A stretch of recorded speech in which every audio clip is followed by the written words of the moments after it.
Hello friends, let's learn something में देखेंगे आज एक quiz. Sentence 1 I am going to read. The little man dash Patrick to help him with reading. Little man asking Patrick to help और little man asked Patrick to help, क्या correct लगता है? अगर मैं आस्किंग लगाती हूँ तो मुझे ज़रूरत पड़ेगी इज़ की, एक हेल्पिंग वर्ब की। इज़ आस्किंग, बट इज़ तो यहाँ भी नहीं है और यहाँ भी नहीं है, तो इसको मैं कट कर देती हूँ। अब मैं चलती हूँ आस्क्ड पर। Yes, the little man asked Patrick to help him with reading. Asked लगा दिया मैंने, ये करेक्ट ऑप्शन है और इसका मतलब ये जो टेंस है ये हुआ पास्ट इंडेफिनिट और I can say simple past. Second, the elf dash Patrick's help with maths problem. Need और नीडेड, ऑप्शन है 2 हमारे पास, नीड और needed. The elf, elf means the little man था, ड्वार्फ छोटा आदमी था, उसको हम कहते हैं elf. The elf need Patrick's help और the elf needed Patrick's help. तो नीड अगर मैं लगाती हूँ तो नीड के लिए एल्फ क्योंकि सिंगुलर नाउन है तो इसके लिए मुझे नीड्स की ज़रूरत पड़ेगी, बट नीड्स यहाँ पर नहीं है तो इस ऑप्शन को कट कर देते हैं और दूसरा देखते हैं needed. The elf needed, again the sentence goes to past indefinite tense क्योंकि हमने वर्ब की सेकेंड फॉर्म लगाई है और सेकेंड फॉर्म तो पास्ट इंडेफिनिट और सिंपल पास्ट में ही लगती है। Sentence number 3, the little man dash having trouble. The little man was having trouble और the little man were having trouble. Which one is correct? Correct, right, all right, was is correct, you are right.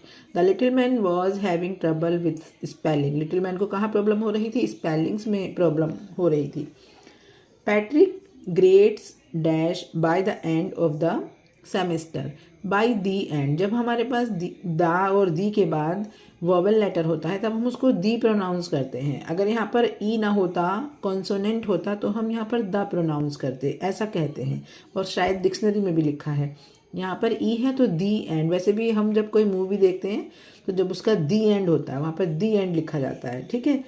Patrick grades improved by the end of the semester और पैट्रिक्स grades improve ना S लगा है ना E S लगा है।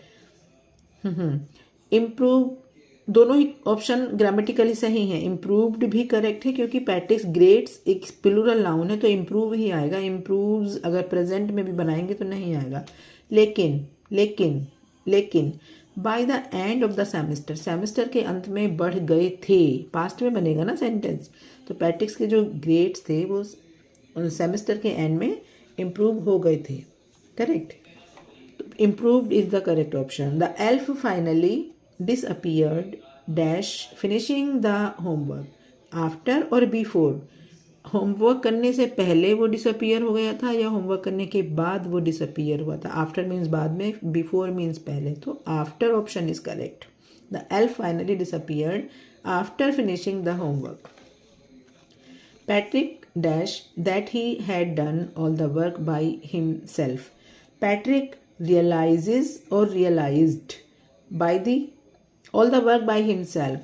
had done, he had done, क्योंकि ये past perfect में बना है तो यहाँ भी पास्ट फॉर्म ही लगेगी तो हम लगाएंगे realized क्योंकि इसका सेकंड क्लोज पास्ट परफेक्ट में है। अगर सेकंड क्लोज पास्ट परफेक्ट में है तो फर्स्ट में कभी भी प्रेजेंट में नहीं बनेगा, ठीक है। तो यहाँ आ जाएगा realised. Patrick realised that he had done, वो बाद में समझ गया था कि सारा होमवर्क तो उसने खुद ही किया है, एल्फ ने तो कुछ भी नहीं किया। The children dash the hill to see the beautiful view. तो चिल्ड्रन क्लाइम्स और क्लाइम्ड। चिल्ड्रन क्योंकि प्लूरल सब्जेक्ट है तो क्लाइम्स तो कभी नहीं आएगा क्योंकि ये सिंगुलर वर्ब है। इसकी प्लूरल वर्ब होगी क्लाइम जिसमें एस नहीं होगा, ठीक है। तो चिल्ड्रन क्लाइम्ड, बी इसमें साइलेंट है, बी का बिल्कुल भी साउंड नहीं देंगे, climbed. The children climbed the hill to see the beautiful view. Okay, तो climbed is the correct option, all right. Okay guys, see you soon again and thank you so much for being here till the end. Okay, bye.